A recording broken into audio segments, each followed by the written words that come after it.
Okay, what about the new visit? You said some of the original teachers will be going out and the new will be coming in. Mm-hmm. What do you mean by that? It means that... Good question.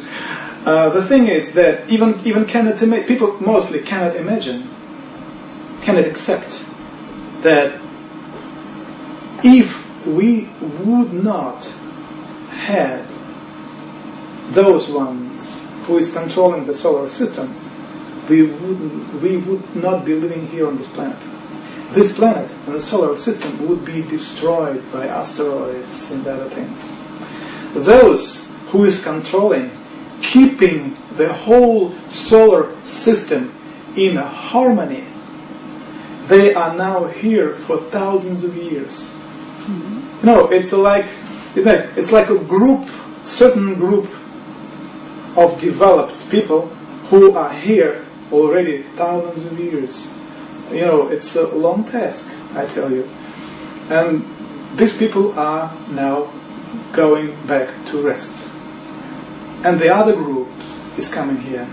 And are these ETs, are they human? They are humans. They are humans. Uh-huh. But ETs, but humans. I see. They are not gods. Mm-hmm. No, mm-hmm. Forget it. It's just humans on the different level of development, much higher than we can imagine. But they are humans. Okay, are they people that look like you and I, and they're here physical in this reality? You're talking about teachers that are avatars who are not visible. No. In this when you meet these people, they are, well, more or less looking like we are, but they are higher, different energetic states. But they have two hands, two legs, you know, the head, they love each other, you know, everything like we are doing here. But they are different at the same time. First of all, they have a different mentality, different approach to life, to communications. And you're getting this information from the ancient texts? Yeah. Okay. Yeah. But are you also getting this information from remote viewers? That because we know that this Soviet Union, former Soviet Union, did a lot of investigation using remote viewers. Yes, yeah. Actually, maybe even before the U.S. I don't know if they did it before China. Doesn't matter. Believe me, for me, it doesn't matter who is the first. No, Americans, Russians. But what I'm saying is are these remote viewers? No. Helping to give you this information? No. My personal experience. I was not happy to work with those ones who use these abilities. Okay. Because we have found that 99.99% that was whether false information or not interesting for me at all. I had so many cases, even I'd say let's say short cases, when I could just ask a question and to give an answer and immediately to see that this person sees something else, but not reality. Something else. It's this reality that he describes or she describes has nothing to do to us. Reality is different. And this is the reason why, for me, this amount of experiences, especially those ones, ancient texts, who have received this knowledge not by remote viewing. They did it, but with the help of pyramids, with the help of instruments which were working or acting like for us, like a telephones or TV screen. Okay, when you can see, you can compare, you can use your own knowledge, and at the end of the story you have a real information. I would say scientific information. Otherwise, it's going to be about something. Well, shortly. I was not happy to work with remote viewers. For me, it's absolutely not interesting. I see. Okay, so here you are in Russia, and you're doing some revolutionary work in many ways, okay? And we are not used to thinking of Russia so much as a place of such freedom of thought. And yet here you are working with the government with very advanced techniques. What can you say about Russia at this time, that it must be undergoing such a change in consciousness to allow someone like yourself, with your building your pyramids and so on, you're influencing this government to be a totally different kind of a government. Can you say anything about this? What I would say, I'm really sorry that within the last hundreds of years, people living in the West have no possibility to touch and to understand a real Russian spiritual reality. Russians, in the center, they're so spiritual, so unbelievably open-minded people. So if long time ago we would be connected all together, I'm sure the development of our civilization took quite a different, much more positive way. This year, on February, I was lucky and I made a historical discovery. I was lucky to find Hyperborea. I'm sorry? I was lucky to find Hyperborea. The Hyperborean people. In all ancient texts, they are called and Hyperborea as the place where gods were living, and the place from which they came to Atlantis, they came to Europe, they came to Siberia, and they brought a knowledge to India, they brought a knowledge to Eastern countries. So they were the key spiritual, stimulators of our planet. And everybody thought that this place now is under the water of the Northern Sea. Okay. I have found it, and it's not under the water. And the central place of this civilization, the mountain called Meru, it's the biggest pyramid, probably you have heard about it, Meru. It still stands. Mount Meru? Meru. Where? Where it is? Mount Meru? Yes, Mount Meru. In Tanzania? No. No. Okay, this is a different Mount Meru. Where is this? So, if you're interested, I can give you just a very short idea how I found it.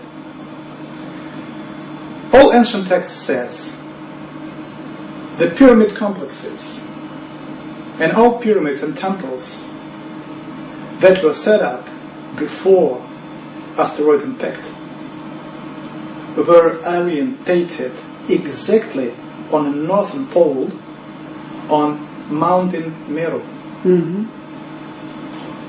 What I had to do is just to find like pyramids or pyramid complexes which were constructed according to a former law, like a canon. And you can see where they look. Where was the ancient northern pole? Now I can see it here. Come over. Yes. Okay. I will show it here too. Ancient text says that Kailas, northern reflector of the Kailas, was looking exactly to the north. So we make a line. It goes Greenland. Okay, we need now second complex. The second complex, 15 degrees, Teotihuacan. Okay, we go 2 lines. Opa, Meru is here. This is Hyperborea. Those whom we know, who was affecting the all others, they were living here. The Meru is under the snow, but not under the ice here. Now look then, it's very interesting. This is another complex here in Russia. also orientated to male. There. Now look. Colors. Looking exactly to mirror. If you put 90 degree here, the pyramid of Atlantis is here. Is here. Under the water, not so deep, is here. This is the map of Haji Ahmed. And Haji Ahmed shows exactly the place where Atlantean pyramid was situated. It is here. 3 main pyramids of a planet before its Kailas. Now look, Hyperborea. This is the map of Gerhard Mercator. You see? So you found it, but it's not under the water. The northern pole was not here. It was here. And right now it's under snow? Yeah, just under the snow, not under the ice. It's on top. So actually, I would say that our spirituality, our Russian spirituality, okay, it's from here. So those who was here and then later on bringing spirituality to the other countries, they came from here. And this is the North Pole, right? The former North Pole. The former. Former. And magnetic pole is almost here. I see. Can you go there? Sure. Yeah? Sure. Did you go there? I will go there next year. Okay. I will go. You said here. It is here. Is there going to be evidence when you go there? Yes? Is it going to be buried? Or... No. No? You will see the traces, what we have got left from Meru, there. It will be there. So you see this part?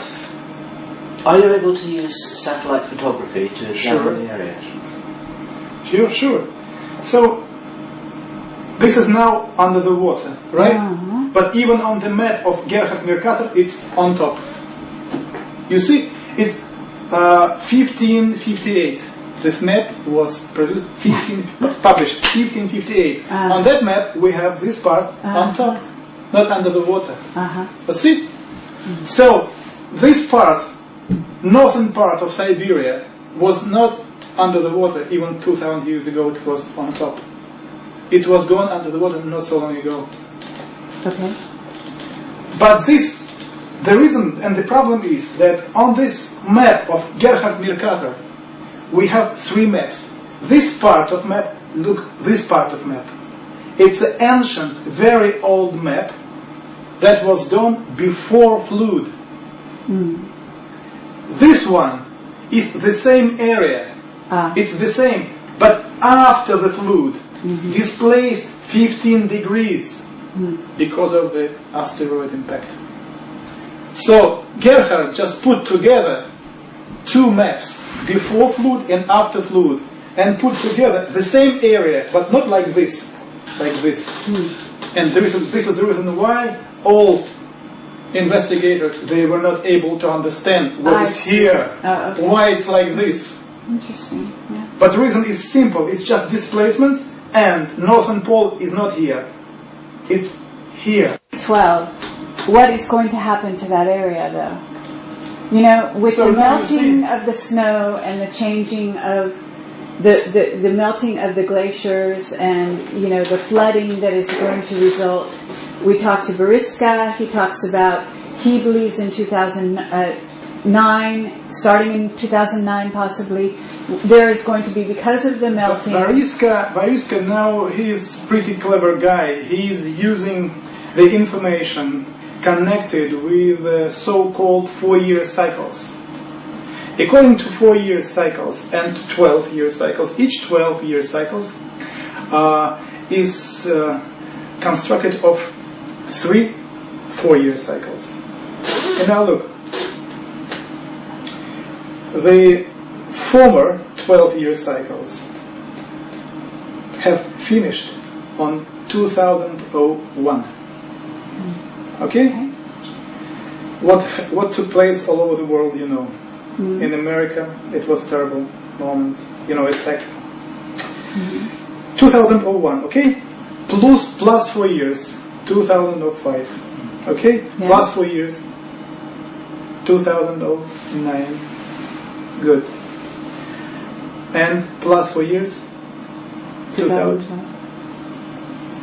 No, 12, 13. Okay. So it means 2009 is connected to 4-year cycles, and you will see some unusual events. But the key moment will start at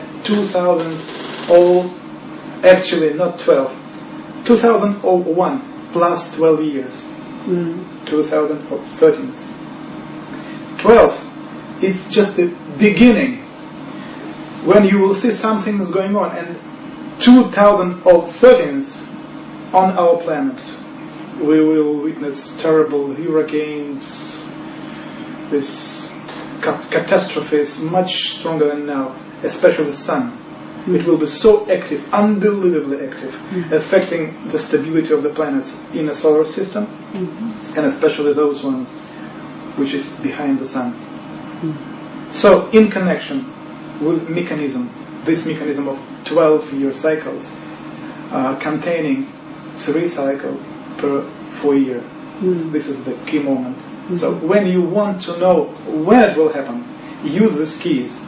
Because ancient priests, Egyptian priests, and priests of Maya, they always were basing their, what they predicted. Yes. They were based on cycles. Sure. So according to the cycle, it starts on 2012, but in active phase, it will be on 2013. It's just very active. Is there anything that you are working on that you think that Americans and other people, because this kind of an interview will go onto the internet, okay? And we will be giving sort of this information. Some of it will be coming out for the first time outside of Russia even. And if there is anything around this, in other words, are you building safe places for the people for these events? Are you allowing this to happen because this is the way of the world and some people will live, some people will die? How is Russia thinking about this? We think like this. First of all, we need to investigate. Then now, we're already sharing this information on the internet. I would be very happy to share this knowledge all over the world, so that people anywhere in America could have it, read it, investigate and use it, practically use it to prepare their health for these events. I see. We need to share it. Otherwise, for example, you understand, if the knowledge of installation and these unbelievable technologies will be only in the heads of Chinese, it's not right. They will be using it according to their own purposes. I'm not sure it will be just clear and sacred purposes. So, this knowledge is devoted to all people on this planet. It should be done, well, by a combined group from Russia, America, Germany, Australia, everywhere, from different countries. So, to start this process, we need to share this knowledge. Now, are you aware, we have interviewed a man named Dan Burish. Do you know who this is? Just have heard. I see. Well, he is a scientist, supposedly worked with the government in an underground base at Area 51. He had relationship with E.T., who he helped develop supposedly cures for a skin problem, a developmental problem they're having. He is talking, and we did an interview with him about the coming days between now and 2012 and beyond. And he is saying that there are stargates, man-made stargates, that are being turned off as of now because of this influx of energy, which sounds a lot like what you have investigated there and shown us, which you show is mainly coming in through the North Pole. And he is saying that the man-made stargates must be shut down, but the natural stargates will be left alone, and that this influx of energy could be responsible for a drastic, changes in the weather and so on and so forth. So in some ways, what he says parallels what you are saying, but you are not familiar with his work? Well, on one hand, a little bit. A little. Little bit. But then on the other hand, as you already understood, we now trying to investigate and understand all these processes being here in Russia, having our bases here. So what we have here, results of our investigation, our scientists, our philosophers, everything here. So now we are ready, not only share it, we're also ready to put it together with other investigators. This is first step. I'm going to publish these books in English language. Okay. And again, it's very important. This is scientific approach. Right. Scientific, very, very helpful. So tell me one thing. Are you aware of the Illuminati, as they're called, and also MJ12, what used to be called MJ12, but could also be called, PI40, or who knows what they're going by now?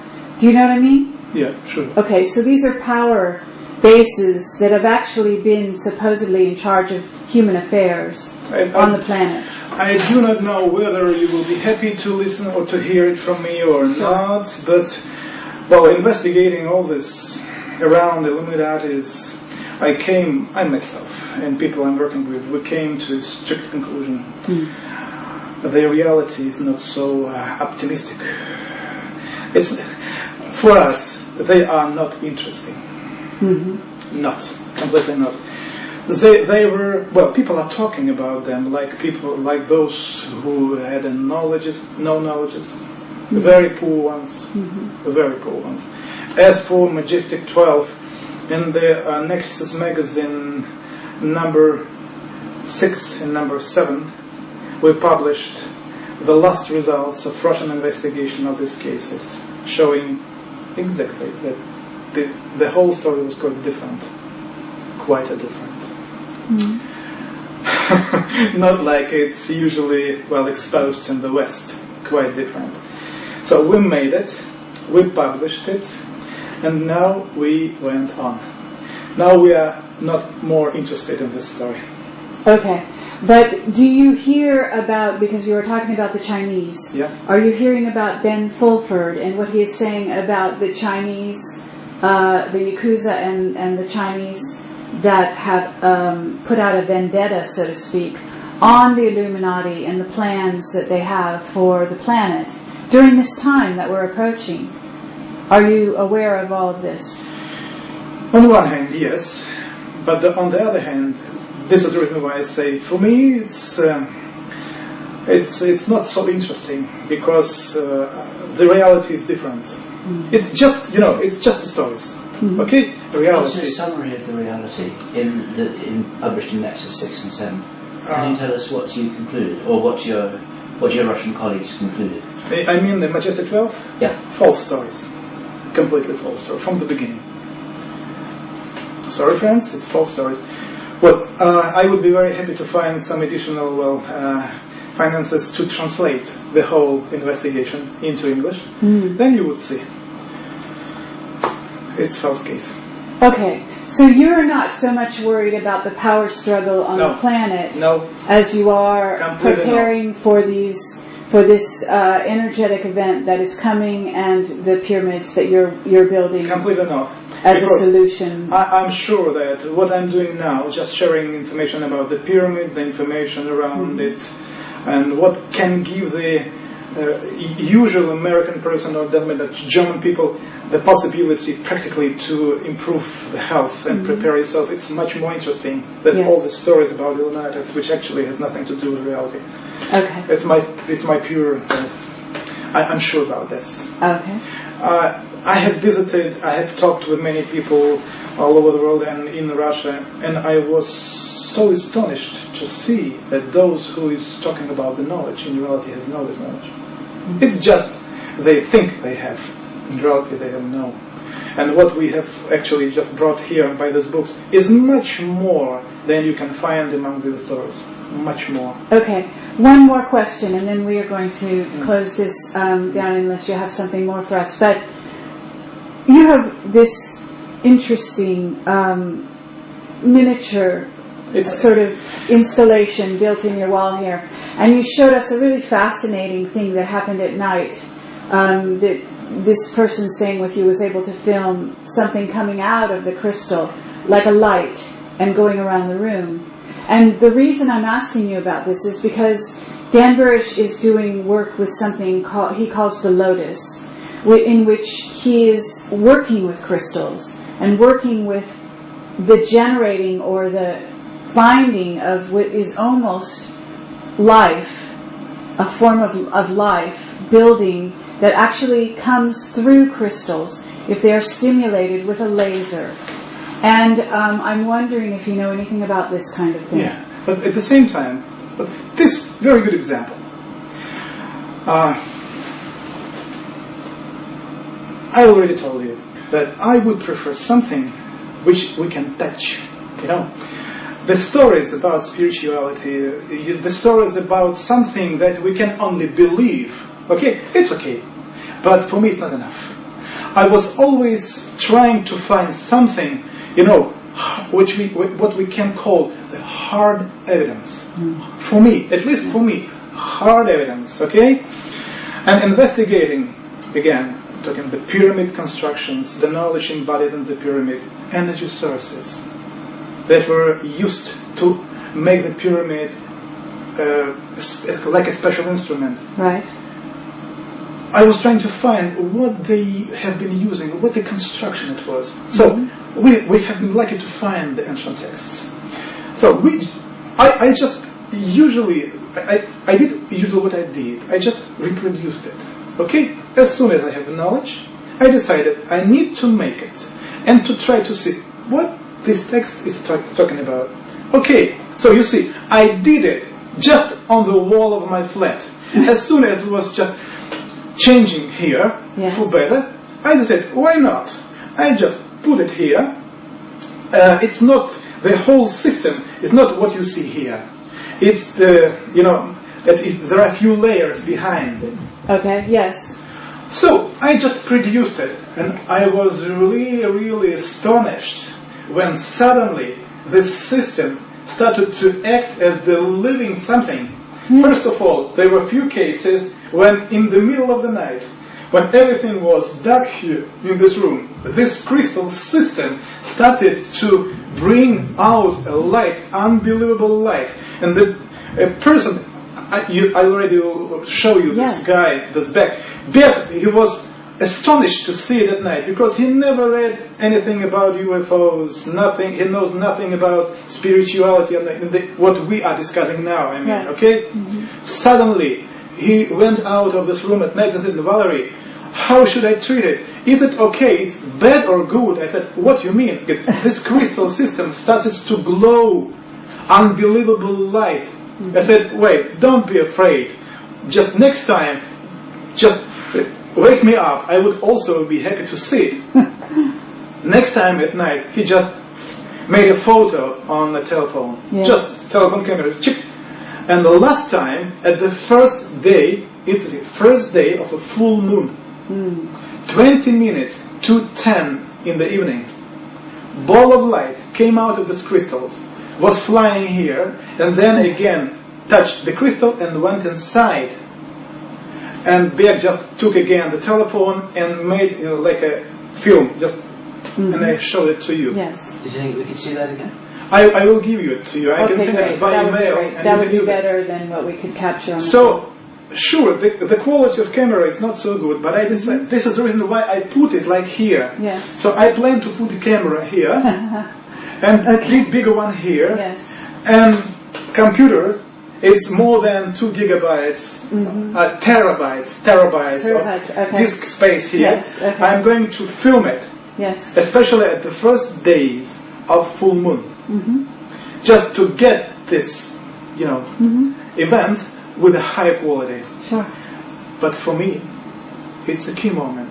First time, practically, we have received a like instrument which is radiating a light, emitting energetic balls. Not like in a field of belief it works. Sure.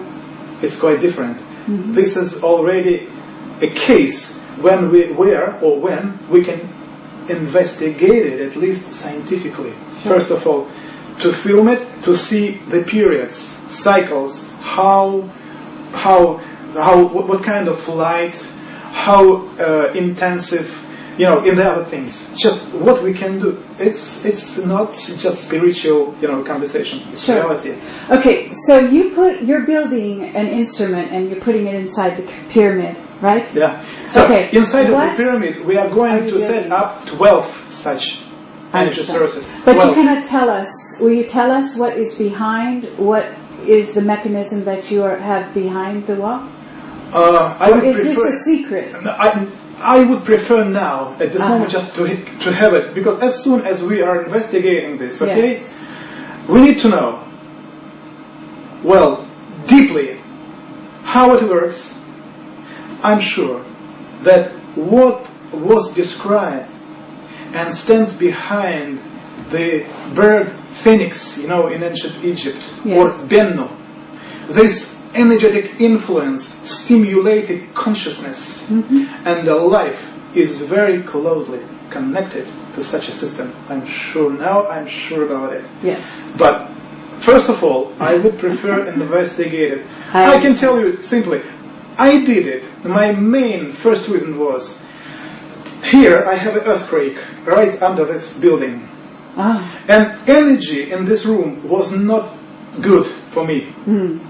I felt exhausted. Next 30 minutes, when I came here, sat here for the first, in 20 minutes, I felt myself energetically exhausted. I see. So that was not positive. And my main idea was, when I came to understanding of the system, as I said to myself, why not to do it? Maybe it will change the energy here, and it will be much better for me to work. Next day, energy here was changed. Back was very painful. He lost his pain. Yes. He had serious problems with the kidneys. No problems. Second day, now, already 4 months after this, it's here already 4 months. Not any problems with pain, with livers, with kidneys, nothing. Okay. He's happy. Me Very too. Okay. I'm very happy. Well, this is wonderful. Okay, well, we've used enough of your time, and we are very grateful for all of this. When you were talking about the installation, I had 1 or 2 questions about that. It felt as if there was more that you could have said about where it is, how it works, and how it was discovered. Good questions. Okay. Well, what it is, what we have here, now I would like to point out in our dimension. There are few physical devices. It's a huge devices. They are under the ground. And these physical devices are generating in a certain moment when a meteorite carrying a dangerous bacteria appears somewhere over the planet. The system starts to prepare. Usually it starts approximately half an hour before. At this moment, strange vibration of the earth, like a small or tiny earthquake starts. Strange sounds from under the ground. And then people describe, and I gave this description in the Nexus magazine, by the way, translated into English. They have been described like kind of things, metallic leads were opened in the ground, and I'm calling this terminators. It's a big light balls Some of them were approximately 50 to 60 meters in diameter, were flying out from the ground. These were observed? Yes, that's the reason. Local indigenous people, they also spoken, hundreds of them. They have seen hundreds of them. But most part of them were generated not in our dimension, in parallel dimension. They come in here from parallel dimension. And how do you reach this conclusion? Because of it's easy. It's easy. There are places where people described, they witness vibration of the earth, opens with things like this, movement, strange sounds, like earthquakes, like a real mechanism is working, okay? The other places, nothing like this, just from the ground, just a light, like a beam of light, appear, and, like in a fairy tale, something appear here. It's not generated in the earth. It's appear from something, like from parallel dimensions. Like UFO goes here or disappear. Yes. It stands here and then in nothing. The same thing. Okay, I see. Just think. Here. Okay. Come on, this parallel dimension. There would have to be a number of these installations all over the planet in order to cover the Earth from such impact from every direction. Right. There would have to be, Right. I'm just trying to kind of figure out in my mind, there'd have to be several dozen. So, what I can tell you about this now. There were some of them in Australia. I would say they were already used. They do not work anymore. But you can find something there. Some already used are in China. Most part of active are in two places. In Siberia and near Easter Island. Under the water. There. But those ones under the water. In Siberia, we have it here on top of the earth. Most. Are there any in North America as well? Now not. They were long ago. They were now not. So this is an ancient technology to protect the planet. I wouldn't say ancient. I would say this installation started to construct it, to build, maybe 18,000 years ago. But during this 1,000 years ago, this installation were developed, continuously developed. And those who lived on Mars and Maldives before, they started to do it. But there were other people, I would say visitors, who continued to develop it. And I would say, well, it's just the beginning of the story. To show it to you how it's amazing, we need much more time. Yes. And I need better English. I have no enough, words for this. I would prefer to describe everything in the book, to translate it into English, where or when you can afterwards to read it carefully to see. It's an amazing story. The whole story around Tunguska case is amazing. And what I'm sure that these terminators, these light balls, they were flying all over. You can see them even over America. Sure, even now, if kind of meteorite is flying in direction over America and it is about to hit the ground over America, you will see. But people mostly see it, or they think this is UFO, but it's not UFO. It's Terminator flying. And usually, if it is Terminator, it's always connected with a strange or with a kind of explosion. First, you see this ball, then maybe 3-4 minutes, strange explosion and light. Like enlightenment, the sky is lightning. So if it's like ball, then 3-4 minutes, lightning and like explosion, you can be sure 100% Terminator. Because the reason why.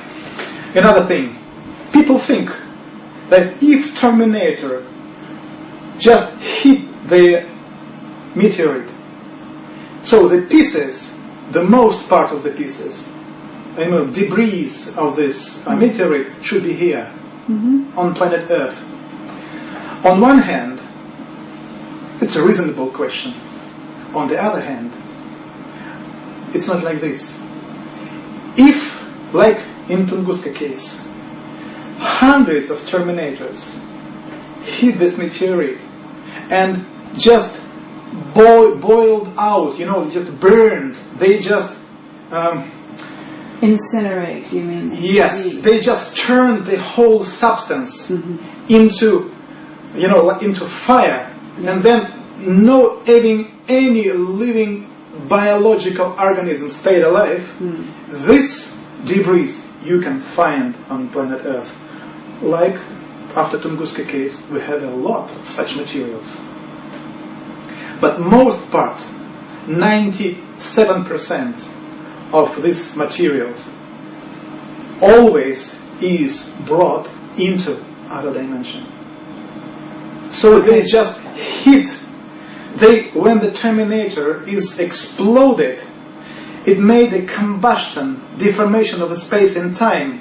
It made like kind of a hole, okay? And meteorite exactly flies out, whoop, and somewhere else, but not on the planet Earth. I see. Okay. This is the key moment. This is the reason why in the book I'm giving a very interesting description. When witnesses at 7:15 past 7 in the morning, when the sun was over their heads, they said, when they heard that explosion, strange, strong, first thing that took place, they said, we have been hanging in the starry skies. No sun, no earth, just space and stars around. And they described, they said, skies was opened.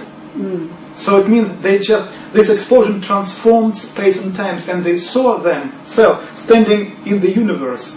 Next moment, hop, everything was closed, and then strange explosion. Okay, no traces. but you are saying the Chinese have discovered. They have found some of the some devices behind this. Yes, which were. So actually, this is the system. Okay, it's a kind of a tube, goes down deeply. They found this tube and something that was inside. They found it. How do you know? He says this. Secret Service are working. You have Secret Service info. Okay, fine. They're working. They found inside it. information.